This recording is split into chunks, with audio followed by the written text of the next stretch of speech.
Benny గారు మా uncle గారు వారు వీరు చాలా మంచి స్నేహితులు అని విన్నాను. ఒకటి రెండు సార్లు కలిశాను కూడా ఇంతకుముందు.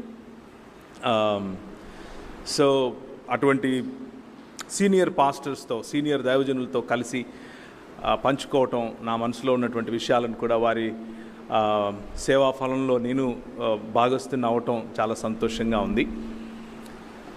అయితే ఈరోజు సాయంకాలం చెప్పే విషయాలు మీకేవి కొత్తవిగా ఏమీ ఉండవు. మర్మరాలు ఏమీ తీసుకొని రాలేదు. నేను మామూలుగా దేవుని వాక్యంలో నుంచి కొన్ని విషయాలను మీలో ఒకటిగా మీరు నేర్పితే నిలబడినటువంటి మీ ఏమంటారు మనస్ఫూర్తిగా ఉన్నది ఉన్నట్లుగా నేను మీ ముందు చెబుతున్నాను. ఏమనంటే, ఒక లెక్కల మాస్టరు పిలిచి రెండెక్కం చెప్పమంటే రెండెక్కం నేర్పిస్తే, కుర్రాడు నేర్చుకున్న తర్వాత క్లాస్ ముందు నిలబెట్టి రెండెక్కని చెప్పరా అంటే వాడు రెండెక్కని చెప్తాడు. చెప్పినప్పుడు అందరూ చప్పట్లు కొడతారు, అభినందిస్తారు. అలాగే మీలో చాలామంది నాకంటే పెద్దవారు సంఘంలోనూ అలాగే పరిచర్యలోనూ మీకున్నంత ఎక్స్పీరియన్స్ నా వయసు ఉండదు. అయినప్పటికీ మీరు కూర్చుని అక్కడ ఉన్నారు అని అంటే నేను చెప్పేదంతా కరెక్ట్ అని, మీకేమీ రాదని, అలాంటి ఉద్దేశంతో నేను ఇక్కడికి నిలబడలేను. మీరు చెప్పి నేర్పించగా నిలబడి వల్లె వేస్తున్నాను అంతే.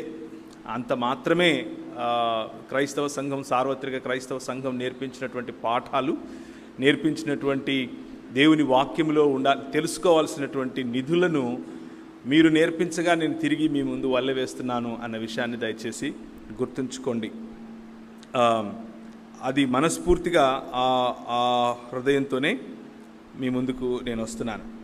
ఇకపోతే ఈరోజు రేపు సాయంత్రం మనము మాట్లాడుకోబోయేటటువంటి మాటలు దేవుని వాక్యమునకు చుట్టుపక్కల ఉంటాయి. అంటే ప్రతిసారి దేవుని వాక్యమే మాట్లాడుకుంటాం కదా అని అంటాం, కానీ దేవుని వాక్యంలో నుండి వేరు వేరు అంశాలను మనం మాట్లాడుకుంటాం. కానీ ఈరోజు మరియు రేపు సాయంకాలం మనం మాట్లాడుకునే విషయాలు దేవుని వాక్యమును గురించే ఉంటాయి. దేవుని వాక్యము మనకు ఎందుకు ఇంత ప్రాముఖ్యం, దాని ప్రాధాన్యత ఏమిటి అన్న విషయాల్ని మనం చూసే ప్రయత్నం చేస్తాం. ఆ చూసే క్రమంలో మనకు దేవుడిచ్చినటువంటి అవకాశాలను, లేదా దేవుడిచ్చినటువంటి దేవుని మాటలను మనం గుర్తు చేసుకుంటాం. బైబిల్ గ్రంథంలో మొదటి అధ్యాయం నుంచి చూస్తే దేవుని మాటే ప్రాముఖ్యంగా మనకు కనిపిస్తుంది. బైబిల్ గ్రంథంలో ఆదికాండం మొదటి అధ్యాయంలో దేవుడు పలకటం, ఆ పలికినటువంటి దాన్ని, ఆ మాటను ఆధారం చేసుకునే సృష్టి క్రమం అంతా ఉద్భవించటం మనం చూస్తాం. సృష్టి క్రమాన్ని ఉద్భవింపజేసినటువంటి దేవుని మాట, సృష్టి క్రమాన్ని తన మాట చేత నిర్మించినటువంటి దేవుని యొక్క వాక్యమును గురించి మనం తెలుసుకోబోతున్నాం. దాని యొక్క ప్రాధాన్యతను మనం తెలుసుకోబోతున్నాం. ప్రభు అయిన యేసుక్రీస్తు ఈ లోకంలోనికి మానవుడిగా, మీలాగా నాలాగా రక్తమాంసములు కలిగినటువంటి దేవుని స్వరూపము మరియు పోలిక చొప్పున ఉన్నటువంటి మానవులను ప్రేమించి వారి వలె మానవత్వమును ధరించుకుని మన మధ్యకు వచ్చినటువంటి కృపాసత్య సంపూర్ణుడు ఒకసారి ఆయన పరిచర్యకు సిద్ధపడిన తర్వాత, ఉపవాసం ఉండి పరిచర్యలో పరిశుద్ధాత్ముని చేత అభిషేకింపబడి, పరిశుద్ధాత్ముని చేత నడిపింపబడి అరణ్యములో 40 దినాలు ఉన్న సమయంలో, ఆ 40 దినాలు సాతాను ప్రభువును శోధించినప్పుడు 3 ప్రశ్నలను, లేకపోతే సారాంశ రూపంగా చెప్పినటువంటి, అంటే ఆ 3 మాటలు మాట్లాడేసి వెళ్ళిపోయింది అని కాదు. ఆ 40 దినాలు ఆ సారాంశము 3 మాటల్లో మార్కు సువార్త అలాంటి సువార్థికులు రాయటం మనం చూస్తాం. ఆ సువార్థికులు రాసినటువంటి మాటల్లో 3 ముఖ్యమైనటువంటి అంశాలు మనకు కనిపిస్తాయి. ఒకటి భోజనానికి సంబంధించినటువంటిది, రెండవది ఆరాధనకు సంబంధించినటువంటిది, మూడవది అధికారానికి సంబంధించినటువంటిది. ఆ 3 ప్రశ్నలను కూడా, ఏ 3 ప్రశ్నలైతే ఆదాము దేవుని వాక్కును విని ప్రతి సాయంకాలము ప్రతి సంధిపూట ప్రభు అయిన యేసుక్రీస్తు ఆయనతో మాట్లాడటానికి ఏదేను తోటలో వచ్చినప్పుడు ఆయన విన్నటువంటి మాటలను గుర్తుంచుకొని, ఆ మాటల ద్వారా తనను పాలించేటటువంటి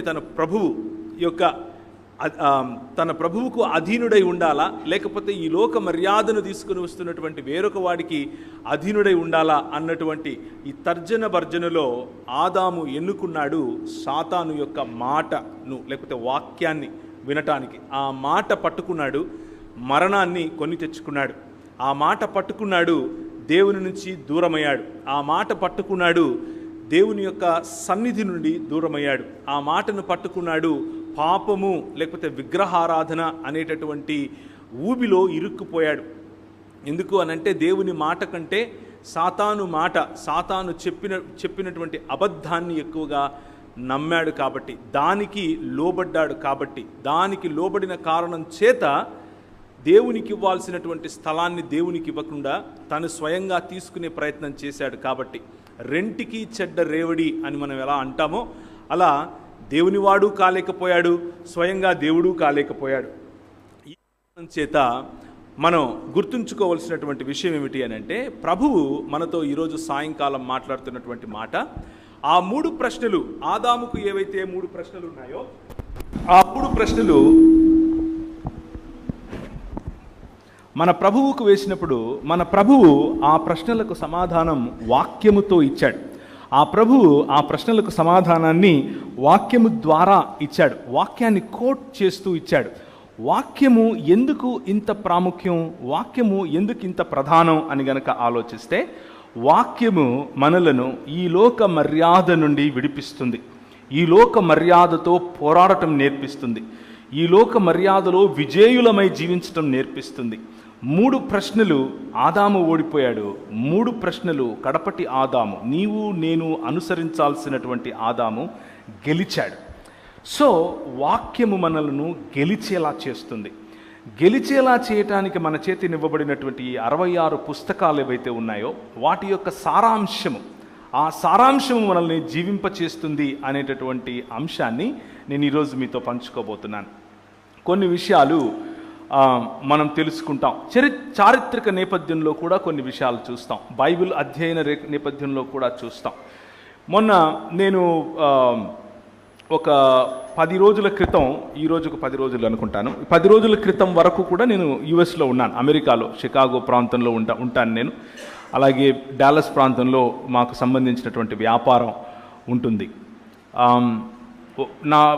మా పెద్ద పాపను స్కూలుకు పంపించడానికి ఒక స్కూల్లో చేర్పించడానికి వెళ్ళటానికి ముందుగా నాకు తెలిసినటువంటి ఒక డాక్టర్ గారికి ఫోన్ చేశాను. అన్న, ఇట్లా పెద్ద పాపను స్కూల్లో చేర్పిద్దాం అనుకుంటున్నాను అని చెప్తే, ఏ స్కూల్లో చేద్దాం అనుకుంటున్నావు అన్నాడు. ఆయన అనుకున్నాడు నేను ఇండియాలో ఏదైనా స్కూల్కి పంపించాలేమో అందుకు అడుగుతున్నానేమో అనుకున్నాడు.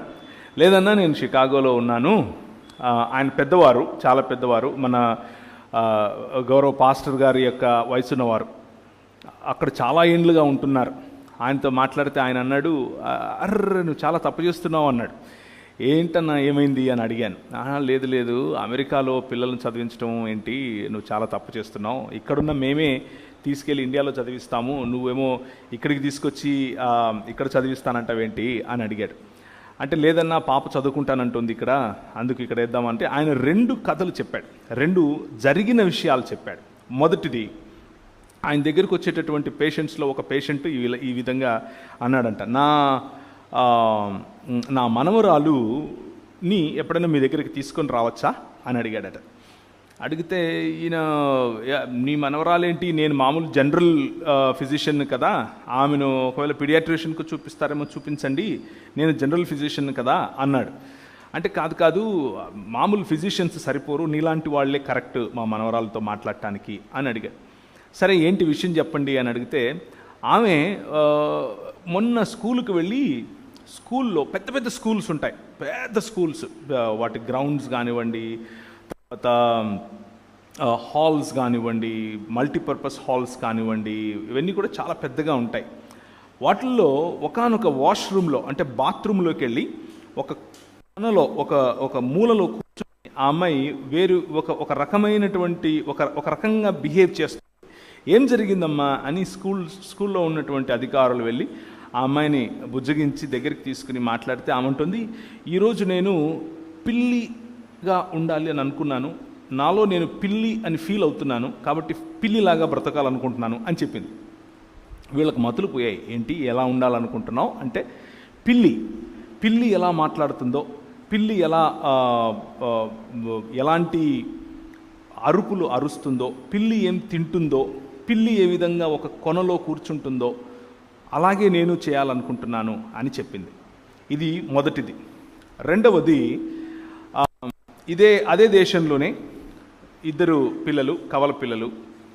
కవల పిల్లలు కూడా స్కూల్కి వెళ్ళారు. ఇద్దరు మగపిల్లలైనటువంటి ఇద్దరు కూడా స్కూల్కి వెళ్ళిన తర్వాత వాళ్ళ స్కూల్లో కొన్ని పాఠాలు చెప్పారు.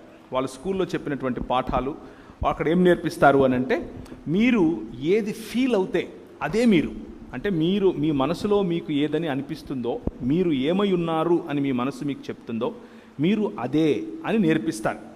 ఆ నేర్పించినటువంటి నేర్చుకున్న తర్వాత ఇద్దరు పిల్లలు ఒక 10 రోజులు 15 రోజుల తర్వాత, అంటే వాళ్ళు మిడిల్ స్కూల్కి వెళ్ళారు.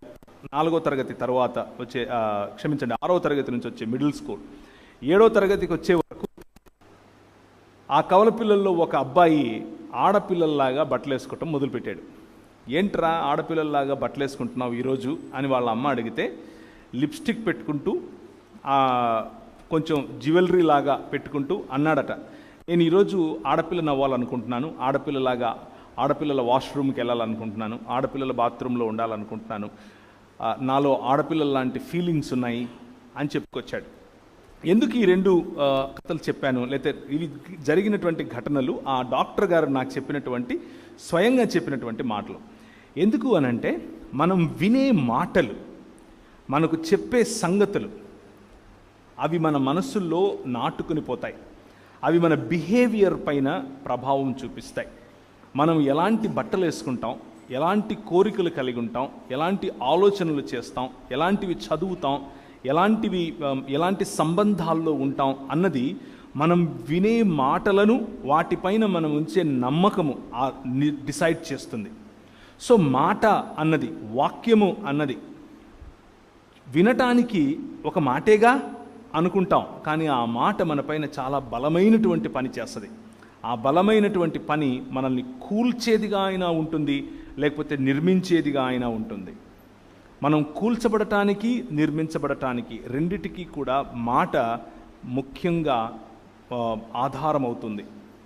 దేవుని వాక్యం చెప్తుంది యాకోబు గ్రంథంలో, నీ నోటి నాలుకను అదుపులో ఉంచుకో అని చెప్తుంది. నీ నాలుకను అదుపులో ఎందుకు ఉంచుకోవాలి అని అంటే, అది వైల్డ్ ఫైర్ లాంటిది, అది అగ్ని లాంటిది. మనుషులను చిన్నాభిన్నం చేస్తుంది, సంబంధాలను చిన్నాభిన్నం చేస్తుంది. ఒక మనిషిని మనిషిగా కాకుండా పశువుగా తీర్చిదిద్దగలిగినటువంటి శక్తి నాలుకకు ఉంటుంది.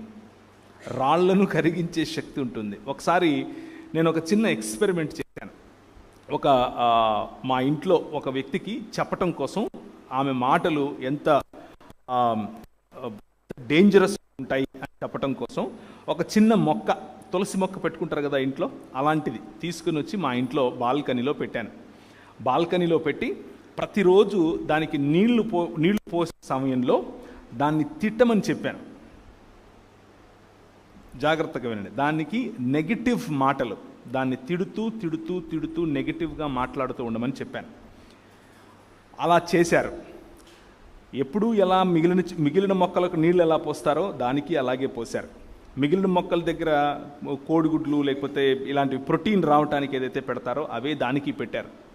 కానీ చూసిన ప్రతిసారి తిడుతూ, చీదరించుకుంటూ, దుర్భాషలాడుతూ, నెగిటివ్గా మాట్లాడుతూ ఆ చెట్టుకు చేశారు. 1 నెలన్నర తరువాత అది చచ్చిపోయింది. నెలన్నర తరువాత ఆ మొక్క చచ్చిపోయింది. సో ఎందుకు ఈ మాటలు చెప్తున్నాను అనంటే, మాట అన్నది అంత స్ట్రాంగ్, అంత బలమైంది. ఆ బలమైన మాట మన హృదయాలను నిర్మించగలదు, లేకపోతే మన హృదయాలను నిర్వీర్యం కూడా చేయగలదు. దేవుని మాట నిర్మించే మాట, దేవుని మాట కలుగజేసే మాట, దేవుని మాట కట్టే మాట, దేవుని మాట ఈ లోక మర్యాదను కూలుస్తుంది, ఈ లోకంలో మంచిని నిర్మిస్తుంది. దేవుని మాట మనకొక దృక్పథాన్ని ఇస్తుంది. దృక్పథము అనంటే ఏమిటి అనంటే, ఇవి కంటి అద్దాలు. ఇలా పెట్టుకున్నప్పుడు దీని ద్వారానే నేను మిమ్మల్ని అందరినీ చూడగలుగుతున్నాను. ఇది పెట్టుకుంటే నాకు బాగా కనిపిస్తాయి, చదవగలుగుతాను. కానీ ఈ పెట్టుకుంటే మీరు బాగా కనిపించరు. ఇవి తీసేస్తే మీరు బాగా కనిపిస్తారు, కానీ అద్దాలు సరిగ్గా కనిపించవు. దీన్ని గుడ్డితనానికి మొదటి మెట్టు అంటారు, రైట్? నేను ఆ మొదటి మెట్టు ఎక్కేసాను ఆల్రెడీ. సో ఎందుకు ఈ మాట చెప్తున్నానంటే, ఇవే కంటి అద్దాలు నలుపు రంగులో ఉంటే అంతా నల్లగా కనిపిస్తుంది. ఇవే అద్దాలు ఎరుపు రంగులో ఉంటే అంతా ఎరుపు రంగులోనే ఉంటాయి. మనకున్న సామెతను గుర్తు చేసుకుంటే, కామెర్లున్న వాడికి లోకమంతా పచ్చగానే కనిపిస్తుంది. దృక్పథము అంటే కంటద్దాలతో సమానం. ఈ దేవుని వాక్యము మనకు దృక్పథంలా పనిచేస్తుంది. ఈ ప్రపంచాన్ని చూడటానికి ఒక ఫ్రేమ్ వర్క్ ఇస్తుంది.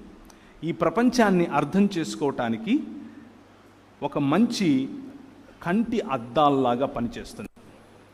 పురుషుణ్ణి పురుషునిగా చెబుతుంది, స్త్రీలను స్త్రీలుగా చెబుతుంది. పురుషుణ్ణి ఎలా గౌరవించాలో నేర్పిస్తుంది, స్త్రీని ఎలా గౌరవించాలో నేర్పిస్తుంది. స్త్రీ పురుషులకు ఉన్నటువంటి వైవిధ్యత లేదా వివిధత, అలాగే స్త్రీ పురుషులు దేవుని స్వరూపము మరియు పోలిక చొప్పున చేయబడినటువంటి దేవుని పోలికలో ఉన్నటువంటి మనుష్యులుగా చెబుతుంది. ఈ లోకం నేర్పించేటటువంటి ఆలోచనలకు భిన్నంగా దేవుడు తన విలువలను ఈ వాక్యము ద్వారా మనకు నేర్పిస్తాడు. ఈ వాక్యము ఈ దృక్పథములాగా పనిచేయటం కారణం చేత సంబంధాలలో మార్పు, వ్యక్తిగత జీవితంలో మార్పు, జీవితంలో మార్పు, సంఘ జీవితంలో మార్పు, సంఘ జీవితంలో బాధ్యతలు, కుటుంబం పట్ల బాధ్యతలు, స్త్రీల పట్ల గౌరవం, చిన్న బిడ్డల పట్ల వారి హక్కులను వారికి ఇచ్చేందుకు చేసే ప్రయత్నం, ఇలా చూసుకుంటూ పోతే సమాజ నిర్మాణం జరగటానికి, మానవుడు తిరిగి మానవుడు అవటానికి దేవుని వాక్యము ఒక దృక్పథంలాగా పనిచేస్తుంది. దాని ద్వారా, దాని గుండా చూసినప్పుడు అన్నీ స్పష్టంగా కనిపిస్తాయి. దాన్ని తీసేసినప్పుడు మసకగా కనిపిస్తుంది. మొదటి చూసినట్లయితే ఆదాము మరియు సాతాను జరిగినటువంటి ఆ సంభాషణ, సాతాను చెప్పినటువంటి అబద్ధం విన్నప్పుడు ఆయన, మీరు దేవతలే కదా, మీరు దేవుని వంటి వారే కదా, ఆయన మిమ్మల్ని ఆయన స్వరూపం ముందు ఆయన పోలిక చొప్పున చేశాడు కదా, మళ్ళా మీకు దేవుడు ఏంటి అని అన్నాడు. అలా అన్నప్పుడు, అవును, నా దేవుడు నన్ను సామంతుడిగా చేశాడు, ఈ ప్రపంచము పైన ఆయన 5 రకాలైనటువంటి ఆశీర్వాదములు నాకు ఇచ్చాడు, ఆయన వాక్కు నిజమైనది, ఆయన ఒక మాట పలికాడు అనంటే ఆ వాక్యము నిజమైనది, దాని మీద నేను నిలబడాలి అన్నటువంటి ఆలోచన. 5 రకాలైనటువంటి ఈ బ్లెస్సింగ్స్, లేకపోతే ఆశీర్వాదముతో కూడినటువంటి బాధ్యత, కర్తవ్యం, ఆశీర్వాదము మరియు బాధ్యత కలిసి ఉన్నటువంటి 5 మాటలు.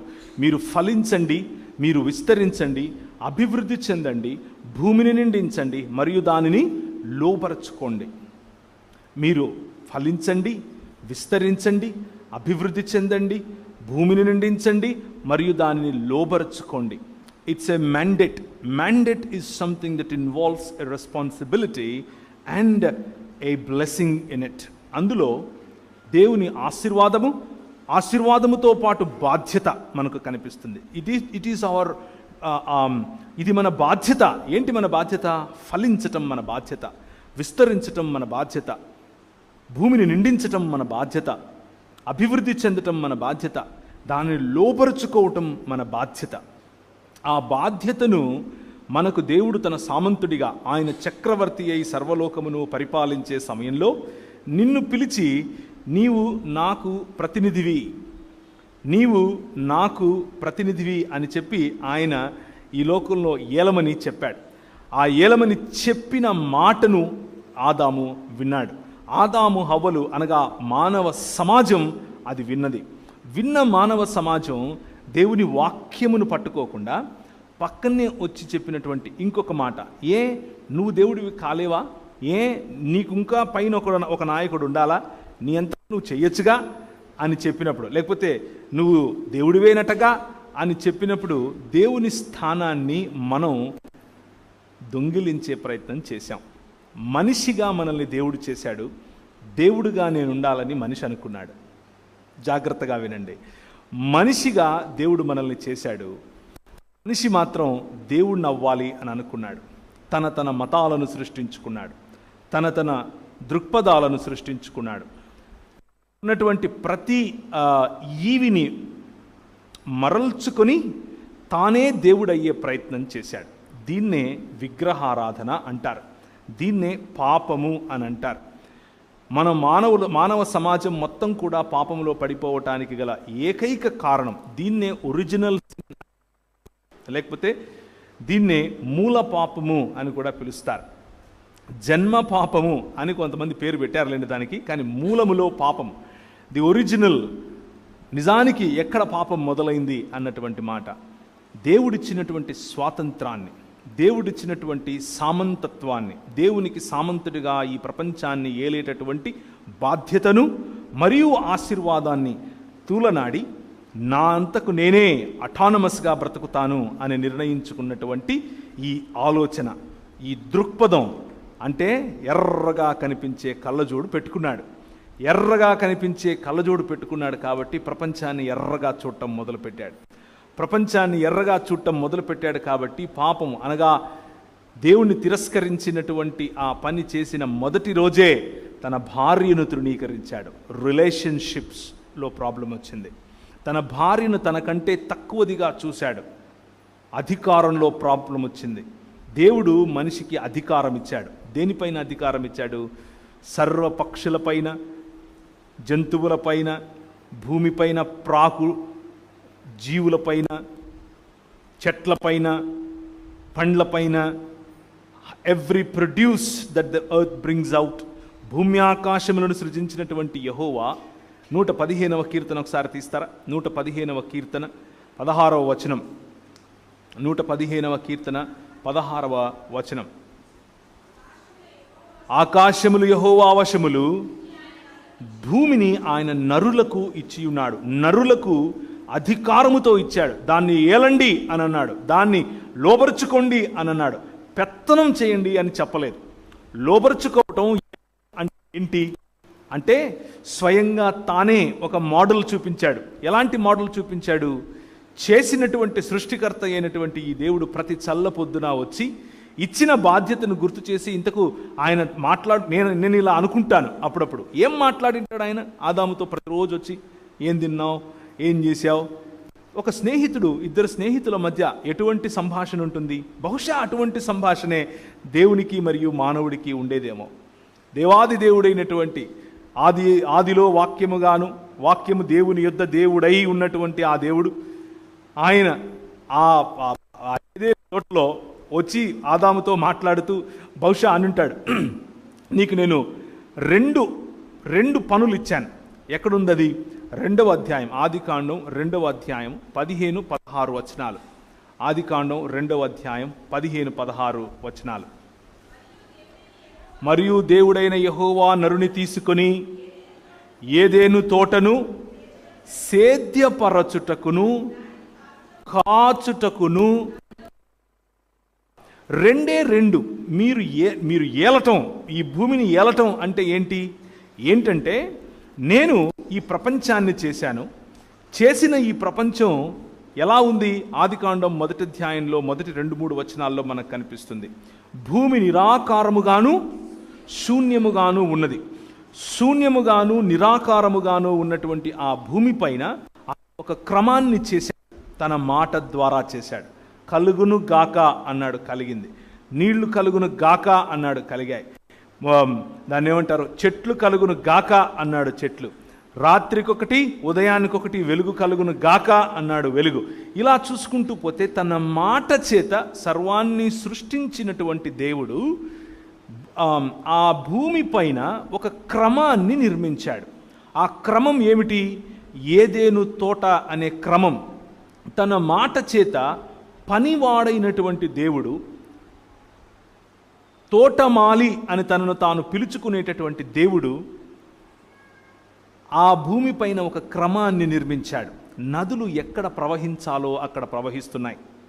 ఈవులు ఎవరికి ఏవి దక్కాలో అవి దక్కుతున్నాయి. పశుపక్షాదులన్నీ సుభిక్షంగా ఉన్నాయి. పండ్లు కాయగూరలు వంటివి ప్రతి ఒక్కటి ఎక్కడెక్కడ అమర్చాలో అక్కడక్కడ అమర్చాడు. ముళ్ళ తుప్పలు లేవు, ముళ్ళ చెట్లు లేవు. ఏం పర్యవసానం ఉంది ఆయన చేసినటువంటి సృష్టిలో అనంటే క్రమము అనే పర్యవసానం ఉంది. ఆ క్రమంలో మానవుడు సుభిక్షతను చూసి ఆ క్రమాన్ని విస్తరింపచేయాలి, ఆ క్రమములో ఫలించాలి, ఆ క్రమాన్ని అభివృద్ధి చేయించాలి, ఆ క్రమముతో భూమిని నిండించాలి, ఆ క్రమము ద్వారా ఏలుబడి చేయాలి. పెత్తనం కాదు, ఏలుబడి చేయాలి. పెత్తనం చేయటం అంటే అర్థం ఏమిటి అని అంటే, ఒక అత్తగారు కోడలి పైన చేసేది, లేకపోతే ఈ రోజుల్లో రివర్స్లేండి, అత్తగారి పైన కోడలు చేసేది, అది పెత్తనం. మనము పోలీస్ స్టేషన్కి వెళ్తే సిఐ గారు చేసేది, లేకపోతే మనం అధికారి అని అనుకునేవాడు. మీరు స్కూల్కి వెళ్ళుంటారు, లెక్కల మాస్టర్ అంటే మీకు ఏం గుర్తొస్తుంది? ఇలా ఇలా ఇలా ఇలా ఇలా షేక్ అయిపోతూ ఉంటారు. ఎందుకు? పెత్తనం చేస్తాడు, చేతిలో కట్టెపట్టుకుని 2 ఇచ్చుకుంటాడు. ఆయన ఇచ్చుకునే ఆ 2 మనకు ఈ రోజు వరకు గుర్తుంటాయి. అది పెత్తనం చేయటం. మన ఉద్దేశంలో అధికారి అంటే ఎవరంటే మన హక్కులను కాలరాసేవాడు, మన హక్కులతో ఆడుకునేవాడు, మన బాడీస్ను అబ్యూస్ చేసేవాడు, మనకున్నటువంటి స్వేచ్ఛను హరించేవాడు అని అనుకుంటాం. నిజానికి అది దేవుని మాట కాదు, దేవుని వాక్యం కాదు. దేవుని వాక్యము అధికారం ఇచ్చింది. ఏంట అధికారం? సేద్యము చేయటానికి మరియు కాయటానికి నీకు ఇచ్చినటువంటి అధికారం. ఏదెను తోటను సేద్యపరచుటకును కాయుటకును ఆయన ఆదాముకు అధికారం ఇచ్చాడు. దేవుని దృష్టిలో, దేవుని దృక్పథంలో అధికారం అంటే ఏంటంటే కాచుకోవటం. దేవుని దృక్పథంలో అధికారం అంటే ఏంటంటే సేద్యపరచటం. మానవుని దృక్పథంలో, లేకపోతే ఈ లోక మర్యాదలో, ఈ లోక దృక్పథంలో అధికారం అంటే ఏంటంటే పెత్తనం చేయటం, అవతలి వారిపైన రాజ్యం చేయటం. దేవుడు మనిషికి అధికారం అన్నింటిపైన ఇచ్చాడు, సర్వ సృష్టి పైన ఇచ్చాడు. కానీ ఒక మనిషి పైన ఇంకొక మనిషికి అధికారం ఇచ్చాడా? ఇవ్వలేదు. ఒక్కసారి దేవుణ్ణి తిరస్కరించిన వెంటనే, అనగా దేవుని వాక్యమును నమ్మక, దేవుని వాక్యమును పక్కన పెట్టి, దేవుని మాటను విశ్వసించక, దేవుని మాట అనుసారంగా బ్రతకాలన్న ఆలోచన కోల్పోయి, తన స్వచిత్తము లేకపోతే లోక మర్యాద అనగా సాతాను యొక్క ఆలోచనను ఎప్పుడైతే నమ్మాడో, ఎప్పుడైతే దాని వైపుకు మొగ్గు చూపాడో, ఒక మనిషిగా ఉన్నటువంటి ఆదాము, దేవుడు మనిషిని సృష్టించెను, స్త్రీనిగాను పురుషునిగాను వారిని సృజించెను. వారికి అనగా స్త్రీ పురుషులకు ఆదాము అని పేరు పెట్టాడు. ఆదాము అనంటే కేవలం పురుషుడు కాదు. ఆదాము ఆదం అంటే మానవ సమాజం, లేకపోతే స్త్రీ పురుషులు అని అర్థం. ఇది హెబ్రీ భాషలో ఉన్నటువంటి మాట. ఆ మానవుడు తనలో భాగమైనటువంటి, తనకు సమానమైనటువంటి, సాటి అయిన సహాయకురాలైనటువంటి స్త్రీని తక్కువగా చూడటం మొదలుపెట్టాడు. ఇదిగా నువ్వు ఇచ్చావుగా, మొదలెట్టింది ఈ అమ్మాయి అని బ్లేమ్ గేమ్ మొదలుపెట్టాడు. దృక్పథం మారింది, సంబంధం మారింది. దృక్పథం మారింది, మాటలు మారాయి. మాట దేవుడిదైతే పాట పాడటం మొదలుపెట్టాడు. ఏమని ఒకసారి చూస్తారా? 2వ అధ్యాయము ఆదికాండం. పాట పాడాడు. ఇది ప్రపంచంలో మానవుల్లో మొట్టమొదటి డ్యూయట్ సాంగ్, మొట్టమొదటి రొమాంటిక్ డ్యూయట్ సాంగ్. మొట్టమొదటి మానవుడు తన మొట్టమొదటి భార్యకు పాడినటువంటి మొట్టమొదటి పాట చూడండి ఏమని ఉంది ఇక్కడ. 2వ అధ్యాయము 23. అప్పుడు ఆదాము, చదవమ్మా. అప్పుడు ఆదాము ఇట్లా, నేను నా ఎముకలలో ఒక ఎముక, నా మాంసములో మాంసము, ఇది నరుల నుండి తీయబడిన గనుక నారి అనబడును. కవిత్వం చెప్తున్నాడు, రిథమిక్గా రైమ్తో మాట్లాడుతున్నాడు. ఇక్కడ భార్య పట్ల గౌరవం చూడండి, భార్య పట్ల సమానత్వం చూడండి, భార్యను ఎంత ఆలింగనం చేసుకుంటున్నాడు, ఆమె సౌందర్యాన్ని చూసి డ్యూయట్ పాడుతున్నాడు ఇక్కడ. కానీ దృక్పథం మారింది. ఒక్కసారి వాక్యము అనేటటువంటి దృక్పథం నుంచి బయటకు వచ్చి లోక మర్యాద అనే దృక్పథం పెట్టుకున్నాడు. ఇదిగో నువ్వు ఇచ్చావుగా, ఈమె చెప్పింది చేయాల్సి వచ్చింది అని మొదలుపెట్టాడు. తన కుమారుడు పుట్టాడు, జలసి, ఇద్దరు చంపుకోవటం, కయీను హేబేలును చంపటం. ఇలా చూసుకుంటూ పోతే సమాజం, మానవ సమాజం దేవునికి దూరం అయ్యే కొద్దీ దృక్పథములో మార్పు వచ్చే కొద్దీ దేవుని వాక్యము కాకుండా, దేవుని మాట కాకుండా, దేవుని యొక్క ఆజ్ఞ కాకుండా, దేవుని యొక్క కట్టడ కాకుండా, దేవుని యొక్క సన్నిధిని విడిచిపెట్టగలిగినంత ధైర్యమునిచ్చేటటువంటి లోక మర్యాదకు లోబడ్డారు. జీవితం దుంపనాశనం అయింది. దాన్నే మనం ఏమంటామంటే ఒరిజినల్ సిన్ అని అంటాం, మూల పాపము అని పిలుస్తాం. మన స్వభావ సిద్ధంగా పాపులం. ఎందుకు అనంటే దేవుని వాక్యము అనేటటువంటి దృక్పథములో కాకుండా ఈ లోక మర్యాద అనేటటువంటి దృక్పథంలో బ్రతకటానికి ఇష్టపడ్డాం. కాబట్టి దాని నుంచి జరిగేటటువంటి పర్యవసానమే ఈరోజు మన జీవితాల్లో వస్తున్నటువంటి మార్పులు. దేవుని వాక్యము దేవుని హృదయంలో నుండి వెలువడేటటువంటి మాటలు. దేవుని వాక్యము ఆయన కార్యాచరణకు సంబంధించినటువంటి మాటలు. దేవుని మాటలు సృష్టిని నడిపించేటటువంటి, సృష్టిని సృష్టించి మరియు నడిపించేటటువంటి మాటలు. దేవుని మాటలు ఆయన సంకల్పాన్ని మనకు తెలియజేసేటటువంటి మాటలు. దేవుని మాటలు దేవుని రాజ్యాంగం అన్న విషయాన్ని మనం మర్చిపోకూడదు. ఈ మాటలు గనక మనం అర్థం చేసుకుంటే, దేవుని మాటలను గనక మనం పట్టుకోగలిగితే, అనగా వాక్యమును గనక మనం పట్టుకోగలిగితే దేవుని హృదయం అర్థమవుతుంది. నెంబర్ 1. నెంబర్ 2, దేవుని కార్యాచరణ అర్థమవుతుంది. నెంబర్ 3, దేవుని యొక్క సంకల్పం అర్థమవుతుంది. నెంబర్ 4, దేవుని యొక్క విమోచన కార్యం అర్థమవుతుంది. నెంబర్ 5, దేవుని యొక్క దాన్ని ఏమంటారు, దేవుని యొక్క రాజ్యాంగము అర్థమవుతుంది. కాబట్టి ఆయన రాజని, మనం ఆయన సామంతులమని, ఆయన యొక్క అంబాసిడర్స్ అని ఈ ప్రపంచాన్ని ఏలటానికి, ప్రపంచంలో సుభిక్షతను తీసుకొని రావటానికి అవసరమైనటువంటి సువార్త అర్థమవుతుంది. సో దేవుని వాక్యము రెండంచుల ఖడ్గము అన్నటువంటి మాట మీరు వినే ఉంటారు, దేవుని వాక్యంలో చదివే ఉంటారు. దేవుని మాట రెండంచుల ఖడ్గము అని మనకు ఎందుకు చెప్తున్నారు అంటే, ఒక అంచు దేవుని గురించి మనకు చెబుతుంది, రెండవ అంచు మనిషిని గురించి చెబుతుంది. ఈ 66 పుస్తకాలు ఉన్నటువంటి దేవుని వాక్యం, చాలామంది పొరపడేది ఏమిటి అని అంటే, we limit this to the theology written by human beings.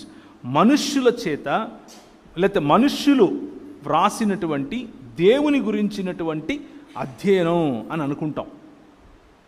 కానీ అంతకు మాత్రమే పరిమితం కాదండి. దేవుని వాక్యమైనటువంటి 66 పుస్తకాలు ఉన్నటువంటి బైబిల్ గ్రంథము దేవుడు రాసినటువంటి ఆంథ్రోపాలజీ. ఆంథ్రోపాలజీ అంటే అర్థం ఏంటంటే మనుష్య శాస్త్రము. This is not just a theology or the book of theology, but this is a book of anthropology written by God himself. దేవుడు రాసినటువంటి ఆంథ్రోపాలజీ అనే పుస్తకమే బైబిల్.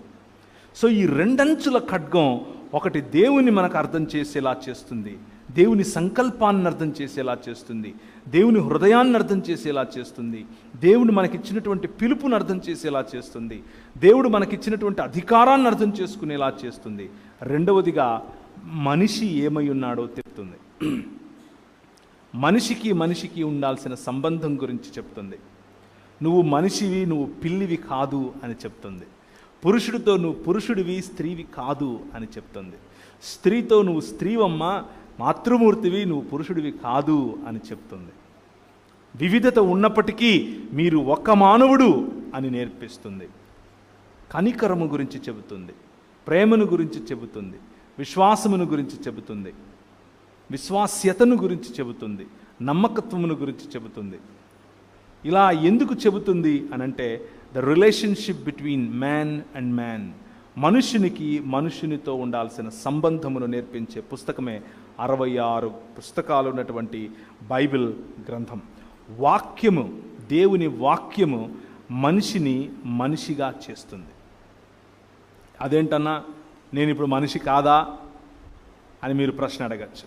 దేవుడు రాసినటువంటి ఈ ఆంథ్రోపాలజీ అనే ఈ పుస్తకం లేకపోతే మానవ శాస్త్రముగా చదవగలిగినటువంటి ఈ పుస్తకం, దేవుని చేత వ్రాయబడినటువంటి మానవ శాస్త్రము ఏం నేర్పిస్తుంది అంటే ఒక మనిషి ఎలా బ్రతకాలో చెబుతుంది. నువ్వు మనిషిగా లేకపోవటానికి గల కారణం ఏమిటి అని అంటే, లేకపోతే మనిషిగా అనుకుంటూ ఉన్నప్పటికీ 100% మానవుడిగా బ్రతకలేనటువంటి పరిస్థితి ఎందుకుంది అనంటే, ఏ రోజైతే మనం దేవుణ్ణి తిరస్కరించామో, నేనెప్పుడు దేవుణ్ణి తిరస్కరించాను అంటారా? నేనెప్పుడు దేవుణ్ణి తిరస్కరించలేదే, నేను చాలా భక్తిగా ఉన్నాను కదా, నేను ప్రతి ఆదివారం సంఘానికి వస్తాను, సంఘ బల్ల ఆరాధనలో నేను పాల్గొంటాను, నేను కానుకలు వేస్తాను, నేను సువార్త పరిచర్యకు వెళతాను, ఇదంతా చేస్తున్నాను కదా, దేవుణ్ణి తిరస్కరించడం ఏంటి అన్న ప్రశ్న మీలో రావచ్చు. ఒక చిన్న ఉదాహరణ చెప్తాను. నాకు పెళ్లి చేసుకోవాలి అన్నటువంటి సమయం వచ్చింది. మా పాస్టర్ గారు పిలిచి, అయ్యా మా బిడ్డను నీకు ఇచ్చి పెళ్లి చేయాలనుకుంటున్నాము, మీ అమ్మ ఫోన్ నెంబర్ ఇస్తే నేను మాట్లాడతాను అని అన్నాడు. సరే అని చెప్పి మా అమ్మకు నేను ఫోన్ చేశాను. నేను అప్పుడు మధ్యప్రదేశ్లో మిషనరీగా ఉన్నాను. మధ్యప్రదేశ్లో నేను 11 సంవత్సరాలు దేవుని పరిచర్య మిషనరీగా చేశాను. కోయా, గోండు, కోర్కు, బిలాల ఇలాంటి అలాగే ముస్లింలు ఇలాంటి జాతుల మధ్యలో నేను పరిచర్య చేశాను. అలా పరిచర్య చేసే క్రమంలో మా పాస్టర్ గారు నాతో ఇలా మాట్లాడినప్పుడు మా అమ్మకు ఫోన్ చేశాను. మా అమ్మకు ఫోన్ చేసి, అమ్మ మరి ఇట్లా మా పాస్టర్ గారు వాళ్ళ అమ్మాయిని ఇచ్చి పెళ్లి చేయాలనుకుంటున్నారు, మరి నీతో మాట్లాడతారంట, నంబర్ ఇస్తాను అని నేను మాట్లాడుతుంటే మా అమ్మ నన్ను ఒక ప్రశ్న అడిగింది. మా అమ్మ 1800 చిల్లరలోనే, అంటే కాకినాడ ప్రాంతానికి కెనడా కదా ఇది, కాకినాడ ప్రాంతానికి కెనడా నుంచి మిషనరీలు వచ్చిన సమయం 1799లో విశాఖపట్నం ప్రాంతంలోనికి మొట్టమొదటిసారిగా మనకు మిషనరీలు వచ్చారు. 1799కి ముందు కూడా బర్తలోమీ గారు, అలాగే ఆయన తర్వాత డానిష్ మిషనరీలు, ఆయన తర్వాత ఎస్పీజీ వారు ఈ గడ్డ మీదకి వచ్చారు. రాయలసీమ మాది కడప, ఆ ఊళ్ళకు 1800 చిల్లరలోనే మిషనరీ సేవలు వచ్చాయి. మిషనరీ సేవల ద్వారా మా కుటుంబాలు, మా అమ్మ తరఫున కుటుంబాలు చాలామంది ప్రభువును అప్పటికే తెలుసుకున్నారు. అంటే మా అమ్మ వాళ్ళ నాయన కూడా క్రైస్తవుడే. అక్కడి నుంచి వస్తున్నటువంటి క్రైస్తవం. మా అమ్మ నాకు ఫోన్లో ఏమని అడిగింది అని అంటే, మనోళ్ళేనా అని అడిగింది. అర్థమవుతుందా? మనం క్రైస్తవులమే, కానీ ఏ దృక్పథం పెట్టుకొని మనిషిని చూస్తాం? మన దృక్పథంలో మార్పు. ఏ దృక్పథం పెట్టుకుంటే మనిషి మనకు మనిషిగా మనవాడుగా కనిపిస్తాడు అనేది ప్రశ్న. మా అమ్మ నన్ను అడిగిన ప్రశ్న ఇది. ఎన్ని సంవత్సరాల క్రైస్తవం? 200 పైచిలకు సంవత్సరాల క్రైస్తవం. నేను పెళ్లి చేసుకుంది 2006లో. 1800 చిల్లరలోనే మా కుటుంబంలో ఉన్నవాళ్ళు క్రైస్తవులు. ఆ తర్వాత మా అమ్మ ఎస్పీజీ సంఘంలో పెరగటం, ఆ తర్వాత క్యాథలిక్గా మారటం, ఆ తర్వాత మళ్ళీ నేను ప్రభువుని నమ్ముకున్న తర్వాత ఆమె కూడా మన ఇవాంజలికల్ ఫెయిత్లో వీరికి రావటం, ఇవన్నీ చాలా జరిగాయి. కానీ అడిగే ప్రశ్న ఏంటి? మనోళ్ళేనా అనింది. నేను తడుముకోకుండా చెప్పాను, మనోళ్ళే అని చెప్పాను. మనోళ్ళు అన్నప్పుడు ఆమె దృక్పథం వేరు, ఆమె దృక్పథం మనోళ్ళు అన్నప్పుడు వేరు, మనోళ్ళు అన్నప్పుడు నా దృక్పథం వేరు.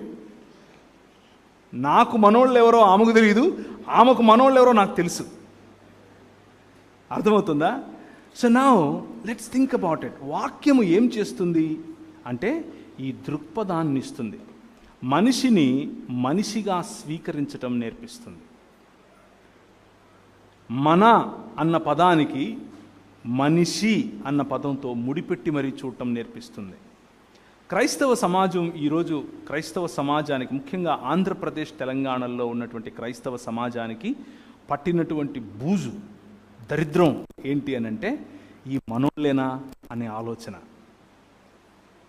ఈ ఆలోచన, ఈ దృక్పథం రక్షింపబడ్డాం అనుకుంటూ ఇదే అద్దాలు పెట్టుకొని తిరుగుతూ ఉంటారు. 66 పుస్తకాలు ఉన్నటువంటి ఈ బైబిల్ మనకు ఒక దృక్పథాన్ని ఇస్తుంది. ఏం దృక్పథాన్ని ఇస్తుంది అని అంటే, ఇప్పుడు క్రీస్తునందు యూదుడని యూదేతరుడని తేడా లేదు, ఇప్పుడు క్రీస్తునందు స్త్రీ అని పురుషుడని తేడా లేదు, ఇప్పుడు క్రీస్తునందు స్వామి అని బానిస అని తేడా లేదు. అందరూ మధ్యలో అడ్డుగోడలు పడద్రోయబడ్డాయి. గలతీయులకు రాసిన పత్రిక రాసిందే ఇందుకు. గలతీయులకు అనేటటువంటి పత్రిక రాసిందే మానవులలో ఉన్నటువంటి నువ్వు నల్లోడివా, తెల్లోడివా, బ్రౌన్గా ఉంటావా, పొట్టిగా ఉంటావా, పొడుగ్గా ఉంటావా, ముక్కు సప్పడుగా ఉంటుందా, ముక్కు పొడుగ్గా ఉంటుందా, పనలు పెద్దగా ఉంటాయా, ఇవేవి కాదు. ఏ భేదము లేదు. మానవులంతా ఇప్పుడు క్రీస్తునందు సమానము. మీరు మనుషులుగా బ్రతకటం కోసం పిలువబడ్డారు అని చెప్పేటటువంటి ఏకైక పుస్తకం 66 పుస్తకాలు ఉన్నటువంటి బైబిల్ గ్రంథం. నేను దాదాపు 2002 నుంచి 2014 వరకు ఎన్ని సంవత్సరాలు అయ్యాయి? 2011 వేసుకోండి, ఎన్ని సంవత్సరాలు అయ్యాయి? చాలా సంవత్సరాలు అయ్యాయి. ఇప్పుడు లెక్క పెట్టడం ఎందుకు? అన్ని సంవత్సరాలు ఇస్లాం స్టడీ చేశాను. అన్ని సంవత్సరాలు నేను ఇస్లాం స్టడీ చేశాను. పెద్ద పెద్ద వాళ్ళతో ఇస్లాం గురించినటువంటి డిబేట్స్ చేశాను. ఇలా కొన్ని వేల మంది ఉండగా నిలబడి బైబిల్ గ్రంథాన్ని, ఇస్లాం ఖురాన్ గ్రంథాన్ని పక్కన పెట్టుకొని మాట్లాడాను. వాళ్ళ సొంత మసీదులకు వెళ్ళి నేను దాని గురించి మాట్లాడాను. చాలామంది క్రైస్తవంలోనికి ముస్లిం సహోదరులు వచ్చారు. నేను రాసిన పుస్తకాలు చదువుకుని కూడా వచ్చారు. ఎందుకు ఈ మాటలు చెప్తున్నానంటే, ఆ ఖురాన్ గ్రంథం ఈ దృక్పథం ఇవ్వదు. సమానత అన్నటువంటి దృక్పథం ఇవ్వదు. ఐక్యత అన్న దృక్పథం ఇవ్వదు. అలాగే గత కొన్ని సంవత్సరాలుగా, అనగా 2013వ సంవత్సరం నుంచి ఇది 2022 అంటే 9 సంవత్సరాలు నేను హైందవ భావజాలం గురించి స్టడీ చేస్తున్నాను. పురాణాలు కానివ్వండి, వేదాలు కానివ్వండి, మీ ఇష్టం వచ్చింది, గీత కానివ్వండి. రక్షణ టెలివిజన్లో దాదాపు ఒక 5 డిబేట్స్ ఇంగ్లీష్లో చేశాను. హిందీలో అయితే వారానికి ఒకటి చేస్తుంటాను. తెలుగులో అయితే వారానికి ఒకటి. వాళ్ళు వస్తూ ఉంటారు, మాట్లాడుతుంటారు, వెళ్ళిపోతుంటారు వెనక్కి, వాళ్ళ దగ్గర సమాధానాలు లేక. కానీ ఏది తెలుసా కారణం? అలా దేవుని వాక్యమును పట్టుకొని నిలబడతాం. 66 పుస్తకాలు ఉన్నటువంటి ఈ బైబిల్ గ్రంథం ఇచ్చే దృక్పథం ఇంకా ఏ పుస్తకంలో లేదు, ఏ భావజాలంలో లేదు, ఏ ఆలోచనలో లేదు. ఈ దృక్పథం ఉంది చూసారా, బైబిల్ అనేటటువంటి దృక్పథం. ఇది మనల్ని నిజంగా మనిషిగా మారుస్తుంది. ఇది నిజంగా మనకు శక్తినిస్తుంది. ఇది నిజంగా మనల్ని గెలిచేలా చేస్తుంది. నిజంగా మనల్ని ముందుకు నడిపిస్తుంది. ఒక చిన్న ఉదాహరణ చెప్పి ముందుకెళ్ళే ప్రయత్నం చేస్తాను. సమయం ఎక్కువ లేదు కాబట్టి 15 నిమిషాల్లో నేను 8:45 కొదమంటారా? 9 వరకు ఉందా? ఓకే, సరే. సో దేవుని వాక్యమును గురించినటువంటి ఆలోచన. దేవుని వాక్యము